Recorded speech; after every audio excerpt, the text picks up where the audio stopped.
Live from the broadcast center in Los Angeles, this is KCAL9 News at 8. Now at 8, 2 bodies found inside a Fontana home. A hazmat team is testing for a possible fentanyl overdose. Clear skies tonight over LAX, but don't expect it to stay that way. Wet weekend is on the way. How much to expect coming up? And daylight saving drama. Why one state lawmaker is pushing back on springing forward. Hello, everybody. Happy Friday. I'm Elsa Ramon. And I'm Jeff Vaughn. Thank you so much for joining us. Let's go to some breaking news right now in Napa County. We're told a horrible ending to an all-day standoff at a veterans home in Yountville. 3 hostages were told are dead. We've just learned that shortly before 6 this evening, officials entered the room where a gunman had been holding 3 women hostage all day. We're told that they made that grisly and grim discovery, all 3 of them, and that the gunman as well had died. Well, this started as an active shooter situation this morning. Witnesses say the gunman entered a room where a party was underway. Police responded and exchanged, quote, many bullets with the suspect. I'd like to take a quick moment to give credit to the initial responding Napa County Sheriff's deputy who put himself in harm's way knowing that he had an active, ongoing situation that involved shots fired and exchanged initial gunfire with the suspect. We believe and we credit him with saving the lives of others in the area by eliminating the ability for the suspect to go out and find further victims. Right now, we don't know the identities of the women or the shooter tonight. The veterans home is still closed down as that investigation continues. And tonight, a hazmat team is trying to figure out if 2 people found dead inside of a Fontana home overdosed on fentanyl. The home is located in the 14,300 block of Arrow Boulevard. KCAL9's Tina Patel is at that scene with more on this deadly discovery. Investigators have now cleared the house. Now they are waiting for specialists with the DEA to come in and test the narcotics that were found inside so they know exactly what they're dealing with. We're told that 2 middle-aged people, a man and a woman, were found dead by relatives who had come to check on them. Another woman was inside. She was taken to the hospital, but we don't know her condition. There were also a couple of children who appeared to be fine, but police say they were taken to be checked out just as a precaution. Now, they are worried that the drugs found by the bed inside the home could be fentanyl. They explained to us just how dangerous that substance is. Not too many people are aware of how deadly it is. The smallest amount. That's why even our officers were taking such caution. It's not every day that we need to have a hazmat team go into a residence. Simply breathing the smallest amount can result in death. Again, police are waiting for the investigators to come and test that substance. If it is fentanyl, they said that there will be a lengthy process to clean it up. We'll stand by and, of course, bring you updates throughout the evening. In Fontana, Tina Patel, KCAL9 News. And to our other big story tonight, rain expected in the Southland this weekend. Looking live tonight at downtown. Yeah, cloudy in Santa Monica, though, over here at the pier, but still a good amount of people out there. No doubt chilly by the beach. And it could get even colder. Yeah, plus Long Beach residents saw temperatures in the 70s today, but you're going to need a jacket, maybe an umbrella tomorrow. Did we mention, along with all that, you're going to lose that hour of sleep as well. KCAL9 meteorologist Evelyn Taft joins us now with how much rain we're expecting and just how cold it's going to get tomorrow and the weekend, Evelyn. Exactly. Elsa, Jeff, I'm going to have all the answers. And of course, it's a cozy kind of weekend with the rain coming in, and maybe if you can get a little more sleep because, of course, daylight saving time, we spring forward and we lose that hour technically. So we've got some moisture sitting offshore, but the main event really coming in tomorrow. At this point, dry here at home, but as we take you through your futurecast, want to take you through a few stops here, show you what we can expect for part of tomorrow. So by 11:30, just around noon, just before lunchtime, we're expecting a few showers to start to make their way into Ventura County, also offshore into parts of the IE. And then as we carry on throughout the afternoon, late afternoon, things really starting to get heavier for us. We're talking some steady rain, so light to moderate, but getting a little heavier and steadier as we head into the late afternoon hours and the early evening hours. Pretty much everybody expecting that rain, and it could even get heavier as we head into the overnight hours. So, of course, that's going to be our big concern for Santa Barbara and Ventura counties. Of course, we're going to have the rest of your forecast coming up in just a bit. For now, we'll send it back to you. Lift, slip some more. Boop, boop, boop, boop. That's all part of a police chase that turned into a standoff with a suspected DUI driver. Ended up on a dirt road in the Antelope Valley. Our Stu Medell and Sky 9 overhead as police bombarded that car with pepper balls. That's just before 4 o'clock. And more officers were helicoptered in, but the suspect still refused to get out of the car. That standoff lasted about another hour. before the man finally gave up and was taken into custody.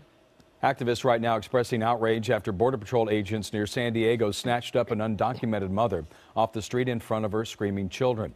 Cell phone video of that incident quickly went viral, and tonight KCAL9's Amy Johnson has new details on why the woman was arrested. We have learned from the Border Patrol that the single mother, who is undocumented, was involved in human smuggling. But her supporters say that this is just a smear campaign.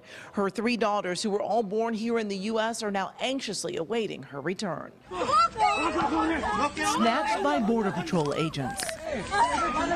Cell phone video captured the single mom, Paula Morales Luna, being torn away from her 3 daughters as she was on her way to pay her rent last Saturday. Border Patrol claimed she was an organizer of criminal smuggling in San Diego's East County. She has no idea what they're talking about. Attorney Andreas Marino represents Morales. We've checked all the court records. We don't see any criminal charges ever filed against her in any capacity. She's never been arrested for anything as far as we can tell. So we're at a bit of a loss as to whether alleging the alien smuggling issue. She has no charges against her for being part of a criminal smuggling ring. She was arrested for being undocumented. Because the arrest went bad, because it looks bad for the agency, they engage in these smear tactics against these women. While this video of one of her students screaming out to her mother was too difficult for Judith Castro to watch, she shared it on Facebook. How many more videos of young children do we have to see screaming so that their parents aren't taken away the way that they are? It's not right, and we need justice. Morales, who came to the U.S. illegally at the age of 15, is still being held at the Otay Detention Center in San Diego. She is still facing deportation, and she has arranged for her sister to care for her 3 daughters. In the newsroom, Amy Johnson, KCAL9 News. U.S. and North Korean leaders are working on plans for President Trump and Kim Jong-un to meet face-to-face, trying to end the nuclear showdown. Mr. Trump accepted Kim's invitation yesterday. The meeting is expected to take place by May. U.S. Secretary of State Rex Tillerson warns that these will be talks, not negotiations, but that could change if the White House is satisfied that the communist country meets certain conditions. White House Press Secretary Sarah Sanders spoke about how the president reacted. The president's in a great mood. The president's been in a great mood because we've had not just a successful couple of days, we've had a successful year. Former NBA player Dennis Rodman, who has gone to Pyongyang several times to meet personally with Kim, praised President Trump for accepting that invitation. National Rifle Association is suing the state of Florida over its new gun control law. NRA filed suit just a couple of hours after Governor Rick Scott signed that gun control bill into law. That was earlier today. Legislation followed last month's deadly shooting in Parkland, Florida. Now, police say a 19-year-old armed with an AR-15 killed 17 students before he was arrested.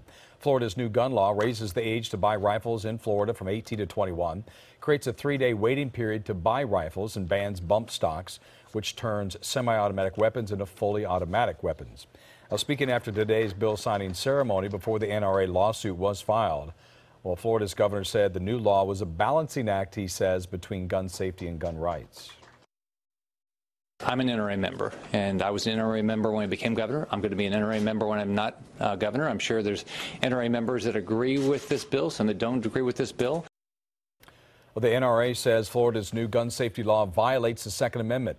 It's asking a judge to block the law from ever taking effect. Today in Pasadena, kids and adults took a stand against gun violence in schools. Parents, students, and teachers linked arms outside Pasadena Unified Schools this morning. Local parents organized the Arms Around Our Kids protest. They say they want to address gun violence affecting children in our society. People there created human chains, forming symbolic barriers between the outside world and our schools. It made me feel safer. It made me feel like I was going to be okay. It doesn't matter why you think these mass shootings are happening. So if you think it's because we need more mental health services, if you think it's because we need gun reform, we'll take you. Congresswoman Judy Chu joined the human chain at the Blair Middle School. She met with high school students from Parkland, Florida, and says she's now pushing for national gun reform measures similar to those already in effect here in California. Squashing the Beetle. Volkswagen makes an announcement about one of its most famous rides, something you've heard before, possibly. Evelyn.